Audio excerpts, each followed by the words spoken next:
Olá, muito bem-vindos. Tudo continua seco, não chove, as plantas estão secas, não tem água para regar, tudo está morrendo.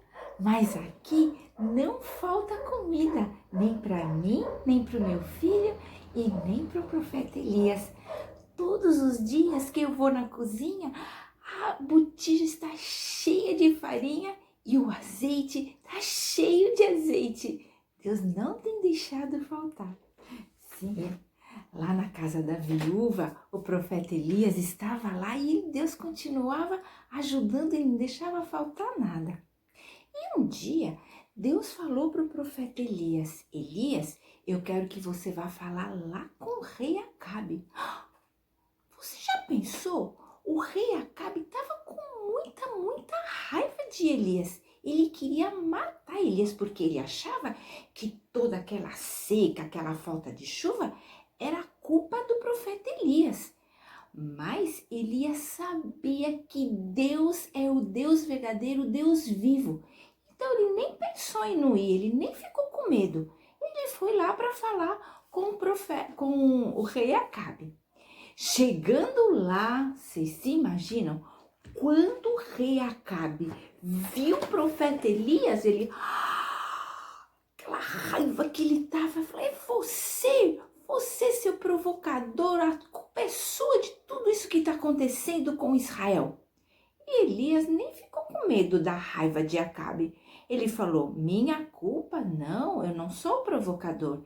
Quem provocou tudo isso foi você e o seu pai, porque eles resolveram desobedecer a Deus, os mandamentos de Deus, e seguir o Deus Baal, um Deus que não é verdadeiro, um Deus falso.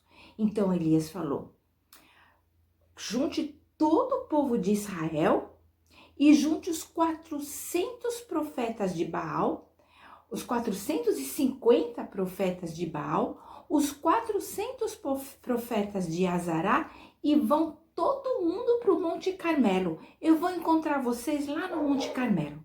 Então, do mesmo jeito que Elias entrou, ele saiu e foi lá com a sandalinha e foi para o Monte Carmelo. E daqui a pouco chegou o rei, chegou todo o povo de Israel, todo mundo curioso o que ia acontecer, porque já não tinha mais nenhum profeta, só tinha o profeta Elias lá. Então, todo mundo curioso, e lá chegaram os profetas de Baal, e todo mundo lá esperando. Então, Elias resolveu e falou assim: olha, eu vou fazer uma proposta para vocês, um desafio. Aqui tem 2 novilhos, que são 2 bezerrinhos, sabe? Então ele falou: vocês vão pegar um bezerrinho, um novilho, vão colocar no altar, né? Em pilha tem o altar cheio de como é que se fala? De pedras, né? Aquele altar grande. Então vocês vão fazer o altar de vocês e vocês vão então pedir para que Baal mande fogo e faça o sacrifício da ovelhinha. E eu vou fazer a mesma coisa depois. Então, eles falaram: tá bom. Israel tinha se separado de Deus. E lá na Bíblia tem um versículo que fala assim, olha só. Fala: eu sou o primeiro e eu sou o último. Além de mim não há Deus. Está lá no livro de Isaías 44:6. Então, os profetas de Baal começaram a chamar e a gritar e a dançar: Baal, Baal, manda fogo, Baal. Porque eles acreditavam que Baal era o deus da natureza, que ele que comandava o sol, a lua, a chuva e tudo mais. E lá no Monte Carmelo, esse monte era de sacrifício do deus Baal, era um monte sagrado, por isso que Elias quis fazer tudo lá. Então eles dançando e em volta lá do sacrifício de tarará, e dançavam e nada. E Elias começou a gozar deles. olha, vai ver que o Deus de vocês é surdo, né? Ou então ele não tá conseguindo ouvir direito, grita mais alto. E eles gritavam mais alto. Ó, vai ver que ele tá ocupado. E quem sabe ele não tá dormindo, né? Vai ver que ele tá dormindo. Então, e eles gritavam e foram horas e horas e horas e gritando, gritando. E nada, sabe? Às vezes a gente também tem outros ídolos e Deus não quer que a gente tenha ídolos. Deus quer ser o único Deus, porque olha só, não permita que nada tome lugar de Deus em sua vida. Nada, nem a televisão, nem a internet, nem a gente mesmo, que a gente fica, eu quero isso, eu quero aquilo, eu, né? Tudo pra mim, tudo pra mim. Mas Deus quer que todo dia a gente tenha um tempo com Ele, a gente leia a Bíblia e a gente fala e escute o que Ele tem para dizer. Não é pra gente só ficar querendo as nossas coisas, fazer as nossas coisas e deixar Deus de lado. Então, os profetas gritaram, gritaram, gritaram e nada, não aconteceu nada. Quando chegou assim de tardezinha, eles já estavam bem cansados.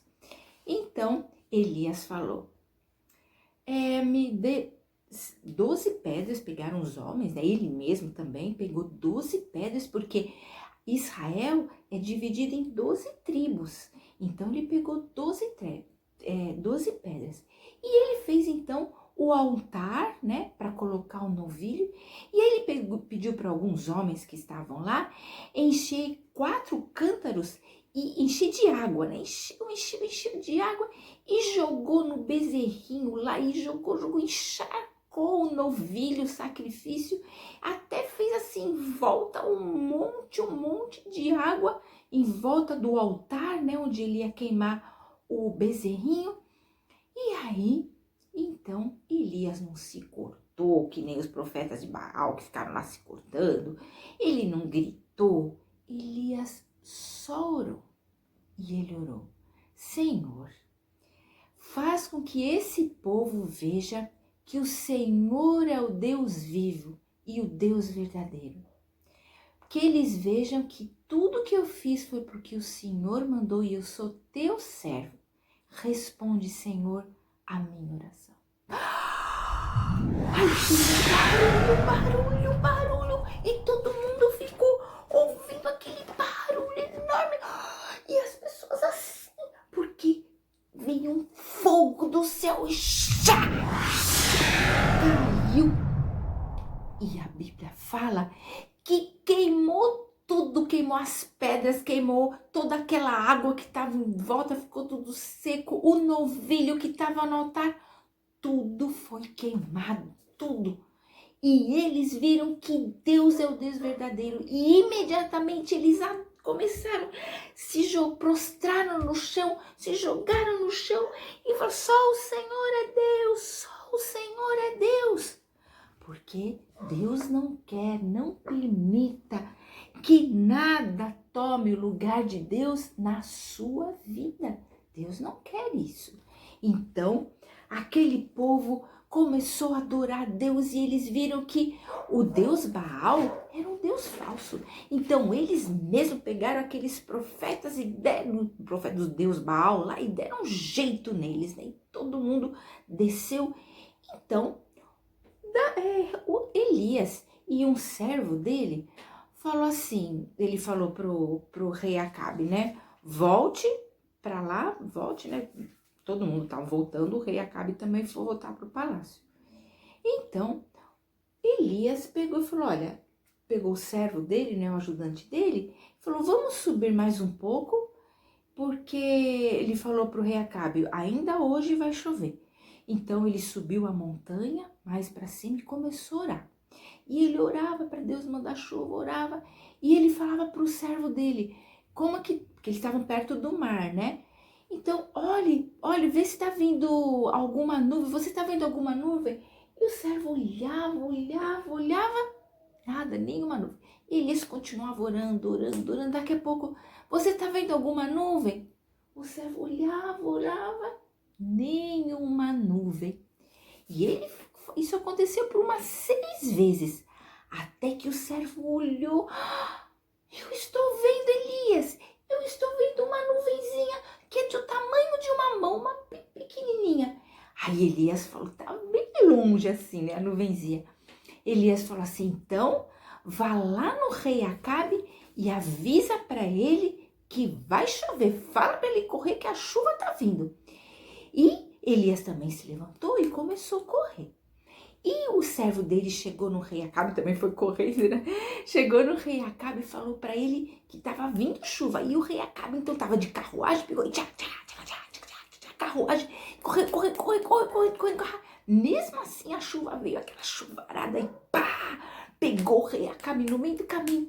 E daqui a pouco, quem passa pela carruagem correndo? Elias. Deus deu uma força tão grande para Elias que Elias correu tão rápido que ele passou pela carruagem do rei Acabe. E eles estavam indo lá para Jezrael. Elias também estava indo para Jezrael e Acabe também. Eles foram. Aí Elias chegou lá em Jezrael antes de Acabe. Olha só que milagre que Deus fez, que força que Deus dava para Elias, o profeta dele, o profeta corajoso de Deus, que não tinha medo, porque Elias confiava no Deus vivo. Não era um Deus morto como Baal, era um Deus vivo. E ele sabia disso. Então, quando ele chegou lá, daí a pouco chegou também o rei Acabe lá no palácio, e ele chegou lá e Jezabel foi ao encontro dele. Então, como que foi? E sabe o que aconteceu naquela hora? Semana que vem você vai saber tudo o que aconteceu com o rei Acabe, com Jezabel. O que será que vai acontecer? E o profeta Elias, que tinha chegado lá em Jezrael também, o que vai acontecer? Mas antes vamos repetir o versículo de hoje que fala, Deus fala, eu sou o primeiro, eu sou o último, além de mim não há Deus. Isaías 44:6. Então agora feche os seus olhinhos, cruze os seus dedinhos que nós vamos falar com Deus, o Deus vivo de Elias também. Senhor Deus, obrigado porque o Senhor é o Deus verdadeiro, o Deus de Elias e também o nosso Deus. Obrigado porque Jesus morreu na cruz para me salvar. Eu te agradeço em nome de Jesus. Amém. Então, um beijo muito grande. Até a próxima história, mas não se esqueça, se inscreva aqui no canal se você ainda não é inscrito e ative o sininho, não é? Para toda vez o YouTube avisar que tem história nova, e comente para mim o que é que você acha que vai acontecer com o profeta Elias e com o rei Acabe. Um beijo muito grande e até!